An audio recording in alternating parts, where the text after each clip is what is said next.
Hello friend, स्वागत है अपने चैनल सीके स्टडी 47 पर। फ्रेंड, आज हम आपके लिए जो आप 2023 में बिहार डीएलएड इंट्रेंस एग्ज़ाम 2023 में देने वाले हैं, उसके लिए हिंदी के काफ़ी महत्वपूर्ण टॉप 20 ऑब्जेक्टिव को लेकर आए हैं। आप अपनी तैयारी को यहां से जांच सकते हैं और आपको यह प्रीवियस ईयर में पूछे गए प्रश्न हैं। तो सभी स्टूडेंट शुरू से अंत तक वीडियो को जरूर देखिएगा और इसमें से आपको कमेंट करके जरूर बताना है कि कितना क्वेश्चन सही हुआ। चलिए आज की वीडियो को स्टार्ट करते हैं। आज का वीडियो का जो फर्स्ट नंबर क्वेश्चन है, कहा जा रहा है एक शब्द का संधि विच्छेद क्या होगा।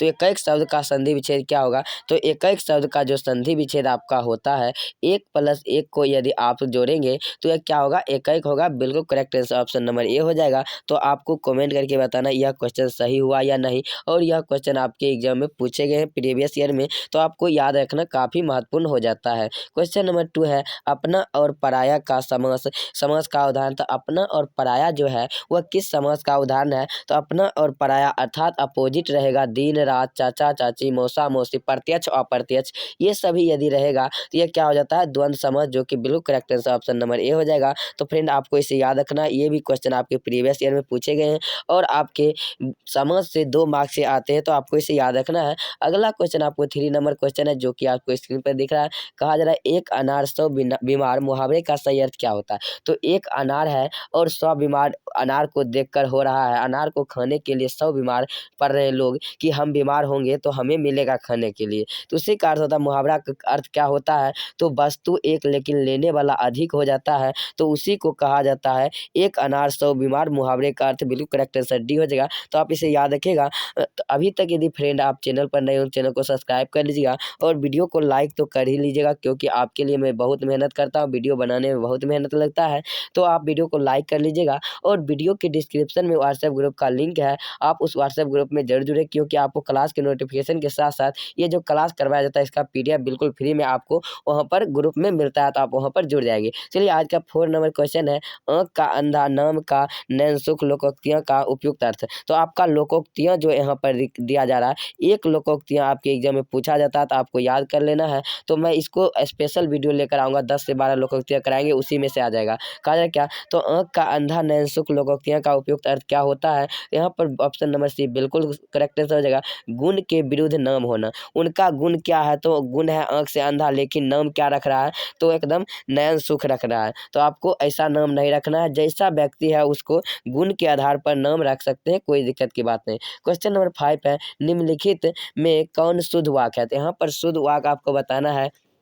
ऑप्शन नंबर 1 कहा जा रहा है कोयल का कंठ सबसे मधुरतम है। कोयल की जो कोयल यहाँ पर का है, तो कान होगा, कोयल की कंठ सबसे मधुरतम होती है। इस तरह से होगा तो यह गलत हो गया। यहाँ पर ऑप्शन नंबर बी कहा जा रहा है मोहन और सीते दोनों तैर रहे हैं, अर्थात वह पानी में क्या करें, तैर रहे हैं। यह बिल्कुल करेक्ट आंसर हो जाएगा ऑप्शन नंबर बी। इसका करेक्ट आंसर बी को लॉक करना। और यह क्वेश्चन आपके एग्जाम में 1 मार्क्स से पूछे जाते हैं, जो कि शब्द शुद्धि से रहता है और वाक शुद्धि से भी एक रहता है, तो आपको याद रखना है। तो शब्द शुद्धि भी क्वेश्चन आपको आगे आने वाला है। तो अभी तक वीडियो को लाइक नहीं किया, वीडियो को लाइक कर लीजिएगा, चैनल पर नहीं तो चैनल को सब्सक्राइब कर लीजिए इसी तरह के इंटरेस्टिंग वीडियो पाने के लिए। दीपक कपड़े साफ कर रहे हैं, कौन सा वॉच है। तो वॉच आप पढ़े होंगे, तो वॉच कितने प्रकार के होते हैं, तो वॉच जो होता है आपका 3 प्रकार के होता है। तो आपको बताना है दीपक कपड़े साफ कर रहे हैं, कौन सा वॉच है। तो दीपक कपड़े साफ कर रहे हैं, उसमें कृत वॉच है। ऑप्शन नंबर ए बिल्कुल करेक्ट आंसर हो जाएगा। तो फ्रेंड, अगले क्वेश्चन आपको 7 नंबर क्वेश्चन स्क्रीन पर दिख रहा है, जो कि काफ़ी महत्वपूर्ण है। 7 नंबर क्वेश्चन कहा जा रहा है बूढ़ा आदमी अपने डैश से दुखी है। तो कोई भी बूढ़ा हो जाता है व्यक्ति, वो अपने डैश से होता है दुखी। यह भी क्वेश्चन आपको 2 मार्क्स के पूछे जाते हैं और यह क्वेश्चन आपके एग्जाम के लिए काफ़ी महत्वपूर्ण हो जाता है, तो आप इसे याद कर लीजिए। तो कोई भी बूढ़ा आदमी है वो अपने क्या होते हैं, तो अपने बुढ़ापे से क्या होते हैं, दुखी होते हैं। बिल्कुल करेक्ट आंसर डी हो जाएगा। अगली क्वेश्चन की तरफ बढ़ते हैं। यह क्वेश्चन आपको 2 प्रश्न आपके एग्जाम में पूछे जाते हैं, तो आपको इसे याद कर लेना है। यदि अभी तक आप वीडियो को लाइक नहीं किए तो वीडियो को लाइक कर लीजिएगा, चैनल पर नहीं तो चैनल को सब्सक्राइब कर लीजिएगा और वीडियो के डिस्क्रिप्शन व्हाट्सएप ग्रुप का लिंक है, तो आप हमारे व्हाट्सएप ग्रुप में जुड़ जाएंगे, क्योंकि आपको वहाँ पर इसका PDF बिल्कुल फ्री में मिलेगा। कहा जाए क्या, दादाजी को बागवानी में डैश है। तो दादाजी का बागवानी में बहुत ऐसे फ्रेंड है जो कि क्या लगाते हैं, शौक। तो शौक तो बहुत चीज़ में होता है, लेकिन दादाजी को बागवानी में रुचि है। बिल्कुल करेक्ट आंसर सी हो जाएगा। तो चलिए फ्रेंड, आज के अगले 9 नंबर क्वेश्चन को देखते हैं। तो 9 नंबर क्वेश्चन आपको कहा जा रहा है, जिसका कोई नाथ न हो उसके लिए एक शब्द है। जिसका कोई नाथ नहीं होता उसके लिए एक शब्द होता है अनाथ होता है। जिसके पिताजी नहीं होते उनके लिए पिताजी के साथ साथ उनके कोई नहीं होते उसे अनाथ कहा जाता है। यहाँ पर आपको 1 नंबर के पूछा जाता है उल्टा शब्द, तो सॉरी, अनेक शब्दों के लिए एक शब्द, तो आपको इसे भी याद रखना है। उल्टा शब्द भी पूछा जाता है एक, तो आपको उसे भी याद रखना है। क्वेश्चन नंबर 10 आपको क्या कहा जा रहा है, ज्वर के कारण मुझे चलने में डैश हो रही है, रिक्त स्थान को भरने के लिए उपयुक्त शब्द का चयन करें। ज्वर जो होता है बुखार को कहते हैं, तो बुखार से चलने में क्या हो रही है, तो थकावट हो रही है। ऑप्शन नंबर ए बिल्कुल करेक्ट आंसर हो जाएगा। यह क्वेश्चन तो हो चुका है, ज्वर के कारण मुझे चलने में क्या हो रही है, थकावट हो रही है। ऑप्शन नंबर ए बिल्कुल करेक्ट आंसर हो जाएगा। आप इसे याद रखिएगा, काफ़ी महत्वपूर्ण क्वेश्चन है, प्रीवियस ईयर में पूछा गया है। क्वेश्चन नंबर 11 है, कहा जा रहा है कुबेर शब्द का पर्यायवाची शब्द का चयन करें। तो कुबेर शब्द का जो पर्यायवाची शब्द आपका होता है, यहाँ पर ऑप्शन नंबर डी बिल्कुल करेक्ट है, जो कि यक्षराज होता है। आपको इसे याद रखना। अगली क्वेश्चन आपको यहाँ पर 12 नंबर क्वेश्चन स्क्रीन पर दिख रहा होगा, जो कि काफ़ी महत्वपूर्ण है, तो इसका आंसर दीजिएगा जल्दी से कमेंट करके। यहाँ पर कहा जा रहा है जो मोक्ष चाहता है उनके लिए एक शब्द क्या होगा, अनेक शब्दों के लिए एक शब्द। जो मोक्ष अर्थात मृत्यु को चाहता है उसे क्या कहते हैं, उसे मुमुक्षु कहते हैं। आपको इसे याद रखना। ऑप्शन नंबर ए बिल्कुल करेक्ट आंसर हो जाएगा, और इसे आप याद कर लीजिए, प्रीवियस ईयर में पूछे गए प्रश्न हैं। तो ऐसे ऐसे प्रश्न आपके एग्जाम में पूछा गया है, तो आपको देख लेना है और आपकी तैयारी कितना है उसे चेक कर लेना है। कहा जा रहा है यश शब्द का विलोम शब्द क्या होता है। यश शब्द का जो विलोम शब्द होता है, ऑप्शन नंबर बी अपयश होता है। करेक्ट आंसर बी हो जाएगा। अगले क्वेश्चन की तरफ बढ़ते हैं। तो अगला क्वेश्चन आपको यहाँ पर क्या कहा जा रहा है, यश शब्द का विलोम शब्द होगा। तो यश शब्द का जो आपका विलोम शब्द होता है अपयश होता है। ऑप्शन नंबर बी बिल्कुल करेक्ट आंसर हो जाएगा, तो आप इसे याद कर लीजिए।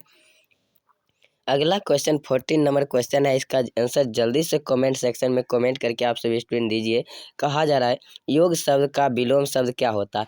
तो योग जो किसी काम के लायक होता है उसे योग कहते हैं, और जो किसी काम के लायक नहीं होता उसे अयोग कहते हैं। ऑप्शन नंबर बी योग शब्द का जो विलोम शब्द होता है उसे ही उल्टा शब्द कहते हैं, अयोग हो जाएगा। आपको इसे याद रखना। अगला क्वेश्चन आपको 15 नंबर क्वेश्चन है, कहा जा रहा है आयात का विलोम क्या होगा। तो आयात अर्थात कोई भी आयात आने का साधन है, तो उनके जाने का भी कोई साधन होना चाहिए, तो उसे निर्यात कहते हैं। आयात शब्द का जो विलोम शब्द होता है निर्यात होता है। बिल्कुल correct answer option number C हो जाएगा। आप इसे याद रखिएगा, और यह क्वेश्चन आपके एग्जाम के लिए काफ़ी महत्वपूर्ण है। तो आप कमेंट करके जरूर बताइएगा कि आज का सेशन कैसा लग रहा है आपको।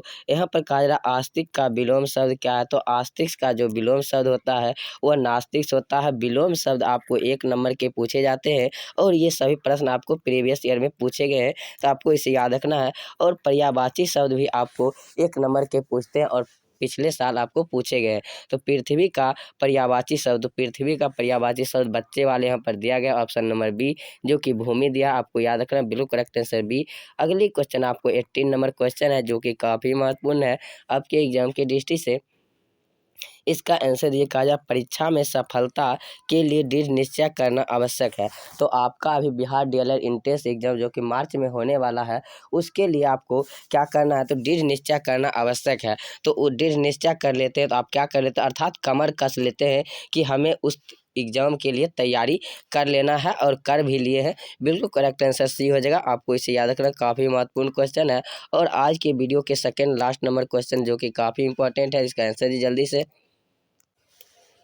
आज के वीडियो के सेकेंड लास्ट नंबर क्वेश्चन है, जो कि काफ़ी महत्वपूर्ण है और आपके एग्जाम में पूछे जाने की संभावना बहुत है। तो आपको इसे याद रखना है कि सभी को समभाव, अर्थ सम का अर्थ होता है बराबर, भाव का अर्थ होता है आपका क्या, तो भाव आपका कैसा है, आपको समभाव से देखना मुहावरे का सही स्वभाव होता है। तो मुहावरा आपके 1 से 2 नंबर के पूछे जाते हैं, लेकिन 1 नंबर पूछने की संभावना सबसे अधिक रहता है। तो सभी को समभाव से देखना अर्थात एक आँख से देखना बिल्कुल correct answer option number B हो जाएगा। करेक्ट आंसर बी को लिखना है और यह क्वेश्चन आपके एग्जाम के लिए काफ़ी महत्वपूर्ण है। चलिए आज के वीडियो के सबसे लास्ट नंबर क्वेश्चन को देखते हैं। आज का वीडियो काफ़ी महत्वपूर्ण।